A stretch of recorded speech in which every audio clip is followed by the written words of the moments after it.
as such, because we will be wearing two hats, Your Honor.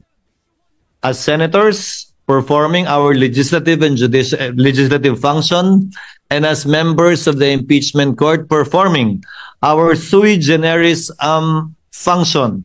And these are two distinct, if at all, hats and functions that we would be performing. That's why we have to adjourn session and convene as an impeachment court, and vice versa if we want to revert back as a plenary. Well, Mr. President, ano na lang for so as to our staff can revisit. Ito yung sentence natin, ano? Second paragraph of Rule 3 of the Senate Impeachment Rules. Upon presentation of the articles to the Senate shall specify the date and time for the consideration of such articles. Unless the Senate provides otherwise, it shall continue in session from day to day until final judgment shall be rendered, and so much longer as may in its judgment be necessary. So, are we using the word Senate in one paragraph in two concepts? One as Senate legislative body and the other as the court? I believe so, Mr. President, Your Honor. But again, since these manifestations, also the manifestation made by our distinguished majority floor leader himself earlier, after these manifestations are made, these matters and these statements will be referred to the Committee on Rules for them to look into it. We have time, Mr. President, Your Honor, to resolve this matter in due course in the next couple of days. Mr. President? Yes. If I can direct this question to the good minority leader. The Senate, even if not acting as an impeachment court, pwede po bang tumanggap ng mga non-members of this chamber to speak or make a presentation, a presentment? Di po ba naaalala natin ng mga nakaraang panahon, pumupunta rito yung President of Vietnam, if I'm not mistaken.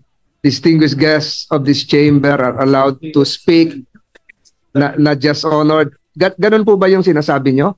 Na baka, are the members of the House, though constituted as panel of prosecutors, can they enter the Senate, this chamber, constituted as a plenary or as an impeachment court or both pag pinapayagan ng Senado? Baka ganun po siguro ang gusto malaman ng ating minority leader. Just for the information of the majority leader, yung appearance of the House prosecutors before the Senate kanina sanang 4 o'clock, June 2, appeared in the impeachment calendar prepared by the Senate President. Hindi ako may idea nun. At saka, when we read our Senate impeachment rules, wala din dun yun. So they will be appearing before an impeachment court. That's why this is the request for information. Now, what did the Senate President have in mind when he scheduled this for June 2? And I think it's clearly, since 4 p.m. siya, it's clearly an appearance before Senate. Yes. The plenary session of the Senate. Again, the basis is U.S. practice. That is how they do it in the United States, where we lifted portions of our own impeachment rules. That's where it came from. Practice and precedents in the United States. And per our legislative rules, we can waive the rules so that we allow non-members to allow it. Diba dito, recently, nagsalita rin si former UN Secretary General. South Korean. The South Korean. Yes, the UN Secretary General. So that can be allowed. So we can do it. Yes. Again, that can be allowed. Again, plenary action is necessary, and the plenary will decide on this matter. So just a few more requests for information, Mr. President. So, Mr. President, His Honor, around 4 days ago, sent notice that the June 2, 4 p.m. appearance of the House panel of prosecutors will be moved to June 11, 4 p.m. Yes. So, okay. Now, what is now the calendar that His Honor has in mind? Kasi dati meron kang June 2, 4 p.m. appearance, then June 3, morning, we convene the Senate as an impeachment court. So where is that? Where is this convening now? Where is it now when you move the appearance to June 11? Sabay na po, because by that time, by June 11, wala na rin po tayong hinahabol na kailangan i-second or i-approve kung meron man, ratification na lamang ng mga bicameral conference committee reports. And we will be doing both at the same time.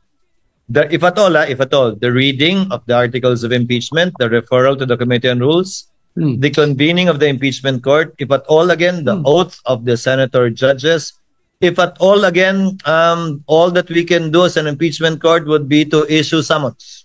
Yes. Requiring the respondent to answer within 10 days. But were we sent notices na ganun ang mangyayari?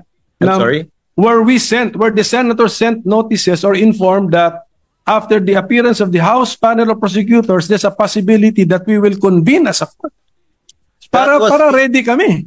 Wala pa. Wala pa nga po. Kaya malapit na po yung June 11. Wala pa naman talaga eh. Kasi nung pinadala yung notice na yun, it was addressed, if you notice, it was addressed to the House that they will be presenting the articles of impeachment on that date.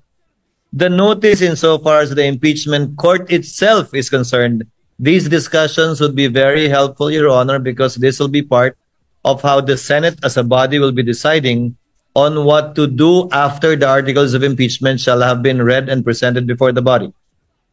Yes, but Mr. President, nung in-issue kasi ninyo yung impeachment calendar last February, at least you were that detailed na sinabi nyo na po yung convening of the impeachment court. Ngayon sana po, nung i-defer si June to appearance, sana pati po yung convening as an impeachment court, nasabi na rin when that is para may idea. Well, thank you for the opportunity to clarify. Since that is our last day, this representation has no intentions of actually convening the court, if at all, on another date other than the 11th, unless the Senate as an impeachment court provides otherwise. So we will be convening on that date, barring any unforeseen circumstances, barring any procedural motions that will be made, and will be settled by the plenary at that time.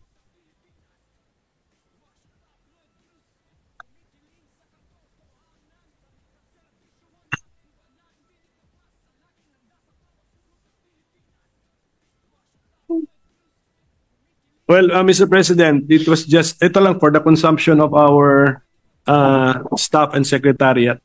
It was just pointed out to me that the rule that we mentioned earlier, second paragraph of Rule 3, yung first paragraph pala, it provides that nakapag-oath na.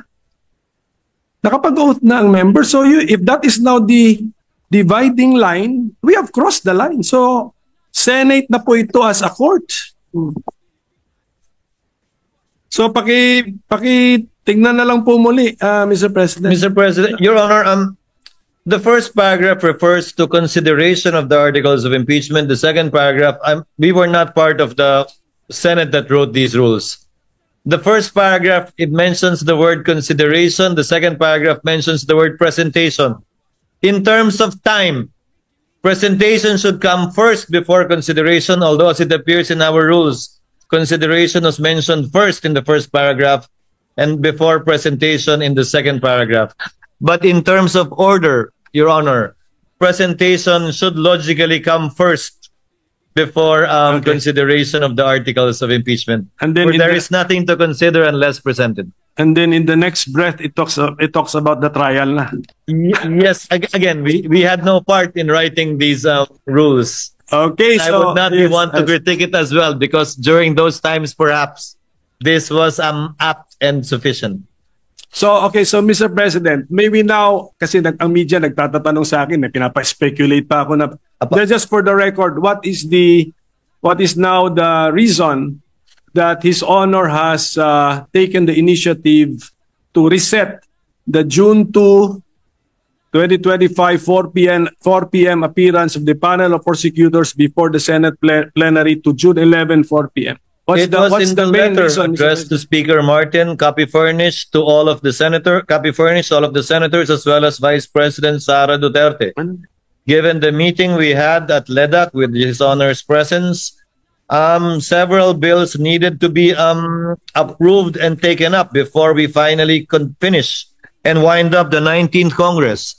meaning to say some bills need to be approved on second reading within the week today, so that we can do third reading next week. Some bills. Russia tabloid news, kumikiling sa katotohanan. Balik ka serbisyo, walang iwanan. Dinig na masa, laging handa sa